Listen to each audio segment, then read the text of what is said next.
Hey guys, welcome to my channel, which is Your Crew. So this is the first video of my channel and I would like to share with you my interview experience with Indigo Airlines.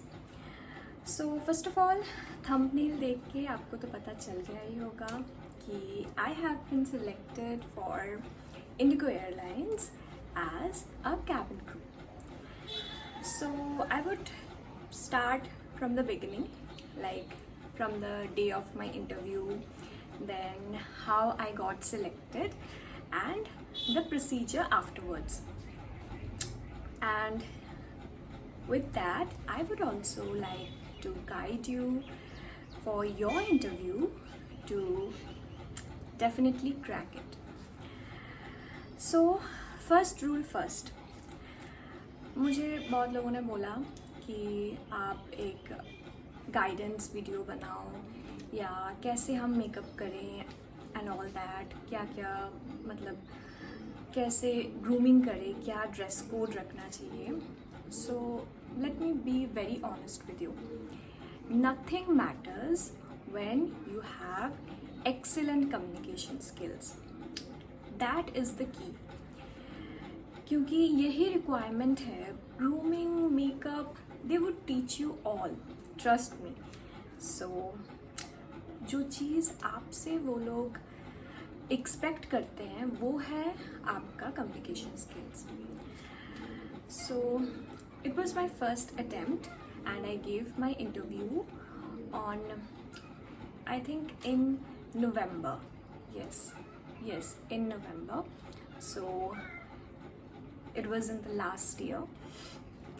Like मैं तब से सोच रही हूँ, I have been thinking that I would make a video and I would definitely like to guide you, but तब से मतलब ऐसा हो रहा है कि नहीं, चलो पहले ये हो जाए, पहले वो हो जाए, उसके बाद वीडियो बनाएंगे, पहले ज्वाइनिंग डेट आ जाए, टिकट्स आ जाए, उसके बाद बनाएंगे. So finally I received my joining date which is in the month of मे.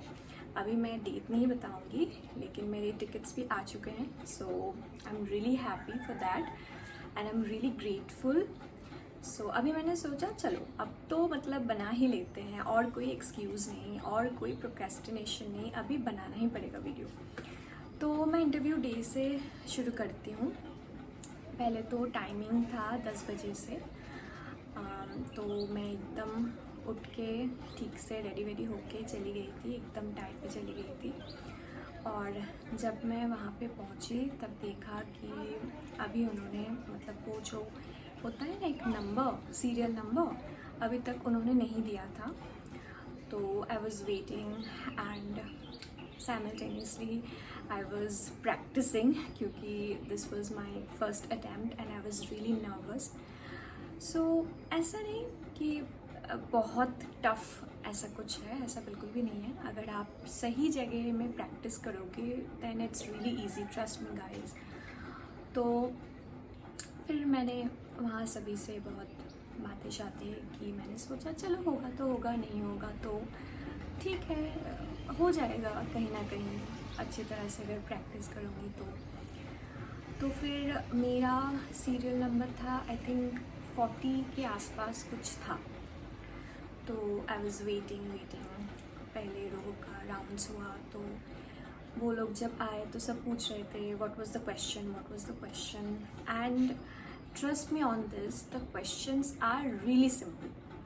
तो अगर आप डे टू डे मतलब कोशिश करोगे अपने आप से कम्युनिकेट करने की, या जो भी आप देख रहे हो उसको डिस्क्राइब करने की, या फिर कोई पास्ट इंसिडेंट, कहीं आपने स्कूल में कुछ अचीव किया हो या किसी की हेल्प की हो, ये सब अगर आप इंग्लिश में डिस्क्राइब करोगे, प्रैक्टिस करते रहोगे, then it's going to be a piece of cake for you, trust me on this.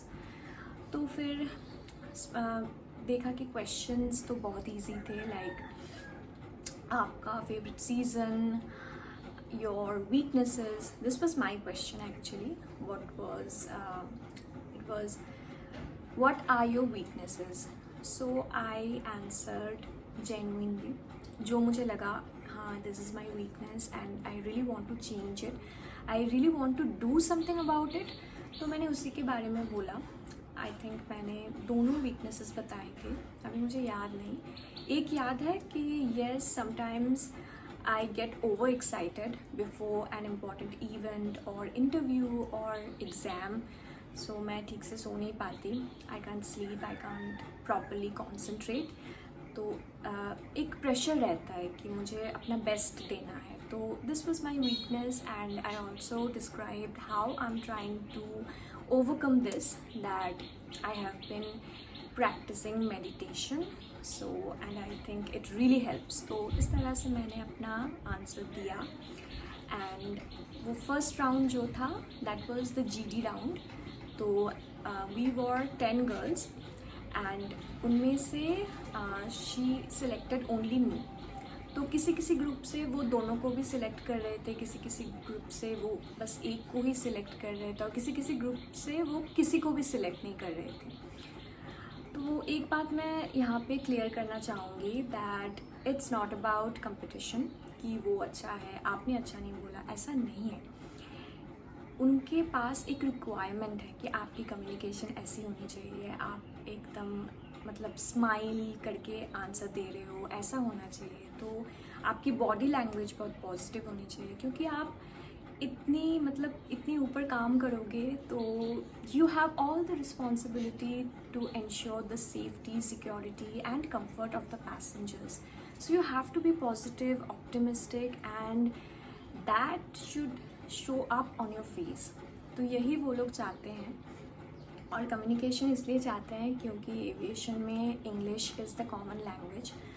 तो आपको अगर डोमेस्टिक एयरलाइन में you are applying for the position of a cabin crew, then you have to be fluent in English and Hindi.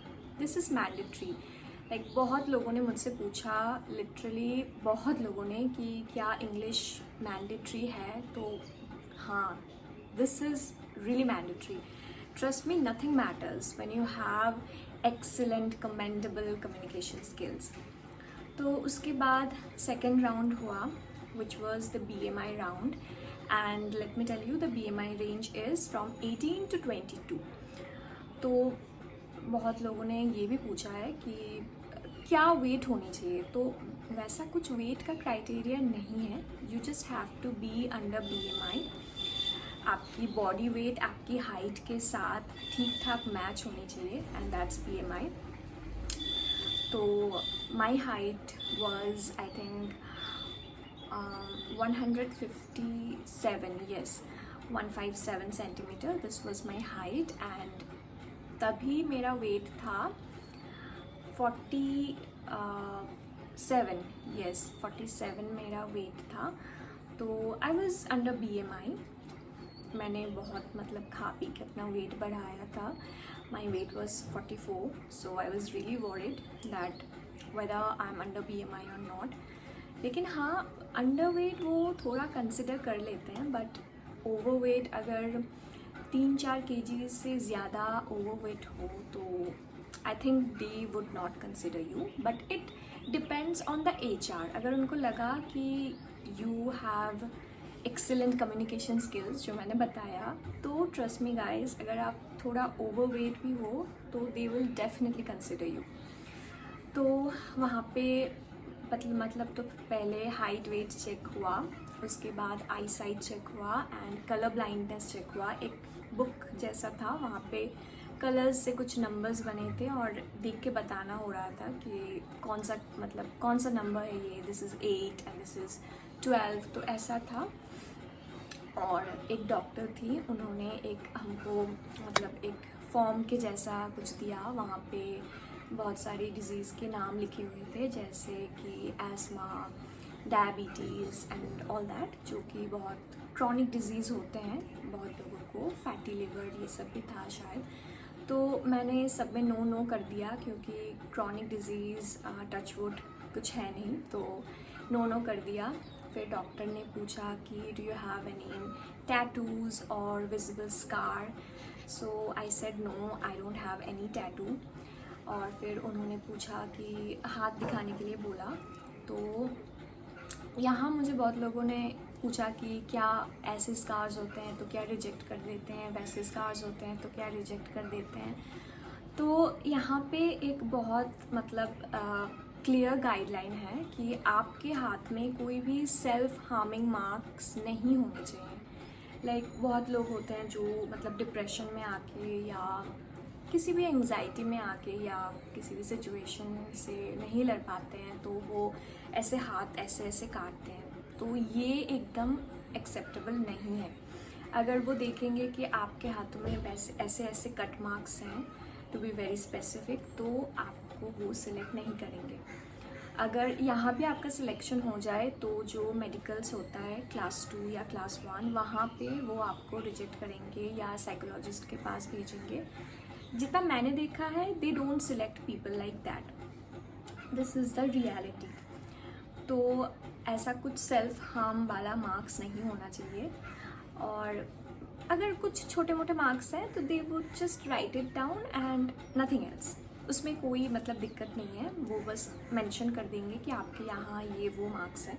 मेरे भी हाथ में एक marks है, यहाँ है, बहुत छोटी सी है, आपको दिखेगी भी नहीं, यहाँ पे है। तो उन्होंने पूछा ये क्या है, तो मैंने बोला I don't remember actually, I was a kid and it was back then when I had this scar, so I don't really have any idea about it. तो यही सच था, मैंने यही बोल दिया। तो उसके बाद उन्होंने बोला कि आपका BMI क्लियर है तो आप बाहर जाके 3rd राउंड के लिए वेट कीजिए। तो वहाँ फर्स्ट राउंड में उन्होंने बहुत सारी लड़कियों को रिजेक्ट कर दिया। मैं जब वहाँ गई थी तो कितनी लड़कियाँ थी, शायद 300 या ऐसा कुछ, 300 to 400 ऐसा कुछ था, या 350 ऐसा कुछ था, 350। तो उनमें से जब हमारा 3rd राउंड होने जा रहा था तब कितनी लड़कियां बची थी, I think 20 girls were there. So first round में वो लोग बहुत रिजेक्ट करते हैं, ट्रस्ट में। अगर फर्स्ट राउंड आपका हो गया तो बहुत चांसेस है कि आपका सिलेक्शन हो सकता है। अगर डायरेक्टली ना हो तो PhD में तो शायद हो ही जाएगा, ऐसा होता है। तो उसके बाद हमारा 3rd राउंड हुआ, which was a virtual communication round. तो वहाँ पे एक HR थी and she was really senior. तो उन्होंने बस बेसिक क्वेश्चंस पूछे कि मैं कहाँ रहती हूँ, and it was totally in English. मैं कहाँ रहती हूँ, किसके साथ रहती हूँ। मैंने बोला कि मैं तो अभी I am doing my masters in English in Calcutta university. तो मैं यहाँ में एक फ्लैट में रहती हूँ मेरी रूममेट के साथ, वो मेरी जूनियर है। तो उन्होंने बोला कि क्या आपका रूममेट हेल्प करता है in doing all the house hold shores. तो जो भी सच है मैंने बोला तभी। तो ये बस एक 1-to-1 कम्युनिकेशन था कि आप कितना स्मूथली कम्युनिकेशन कर सकते हो। और ये 3rd राउंड बहुत वाइटल होता है। यहाँ बहुत रिजेक्शन होता है। तो हम शायद 20 गर्ल्स तभी तक थी 3rd राउंड तक। फिर 3rd राउंड में बहुत को रिजेक्ट कर दिया। उसके बाद शायद 10 गर्ल्स थी। तो 3rd राउंड के बाद हमने बहुत वेट किया and I was really hungry. तो मैंने थोड़ा कुछ खाया। मैंने सोचा चलो अब थोड़ी सी नर्वसनेस को कम करते हैं, अब थोड़ा सा ठीक से सोचते हैं क्या बोलना है क्या नहीं, और थोड़ा सा पेशेंस रखते हैं एंड लेट्स बी कॉन्फिडेंट, ऐसा सोचा। तो उसके बाद हमारा 4th राउंड हुआ and it was a PI round, personal interview round. लेकिन ये भी एक GD की तरह ही हुआ। हम 10 लड़कियाँ थी तो हम एक सर्कल में बैठी थी, नहीं 5-5 के सर्कल्स थे। तो पहले 5 गए, फिर उसके बाद हम 5 मतलब बाकी थे, फिर हम भी वहाँ गए। हम बैठे HR के सामने, उन्होंने हमारा CV लिया और मुझसे पूछा था कि tell me something about yourself which is not included in the CV में जो नहीं लिखा है आपने अपने बारे में, तो वो सब बताओ। तो जो भी मुझे लगा कि मैंने इंक्लूड नहीं किया, कुछ इनफॉर्मल चीज़ें कि मैं कैसी हूँ, क्या अच्छा लगता है मुझे क्या मतलब अपने बारे में क्या अच्छा लगता है, व्हाट स्किल्स आई हैव, तो ये सब मैंने बोला। And she was really happy, she smiled at me.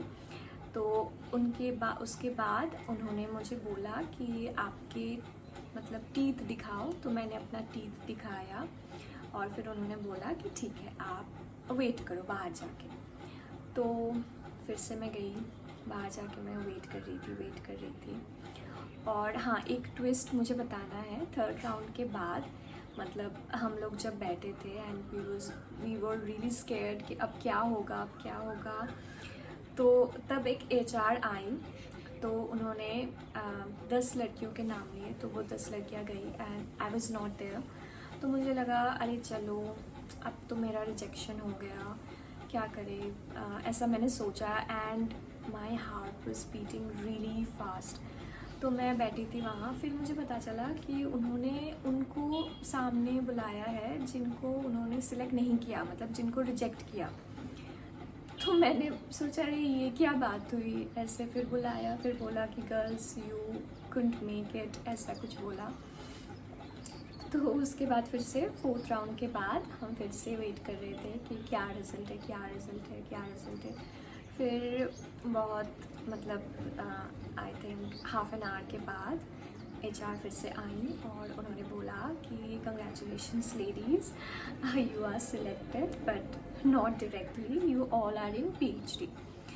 तो हम सब पीएचडी में थे, मतलब 10 लड़कियों को उन्होंने सिलेक्ट किया था, तो हम 5 पीएचडी में थे और बाकी 5 भी पीएचडी में थे। किसी को 1 मंथ का पीएचडी मिला था, किसी को 2 मंथ्स का पीएचडी मिला था।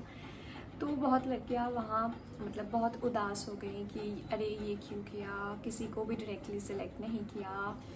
तो क्या होता है, पहला तो रिक्वायरमेंट के ऊपर डिपेंडेंट होता है कि कितना उनका रिक्वायरमेंट है अभी। अगर ऑपरेशनल रिक्वायरमेंट ज़्यादा है तो वो सिलेक्ट कर लेते हैं डायरेक्टली, 2-3 लोगों को तो सिलेक्ट करते हैं। लेकिन अभी रेशियो बहुत कम हो गया है, अभी तो 1 या 2 को करते हैं। और अगर रिक्वायरमेंट उतनी अभी नहीं है तो वो पीएचडी में भी डालते हैं। ये भी एक बात है कि उनको अगर लगा होगा कि आपको थोड़ी और ब्रशअप की ज़रूरत है, you need a little more guidance, तब भी वो आपको पीएचडी में डालते हैं।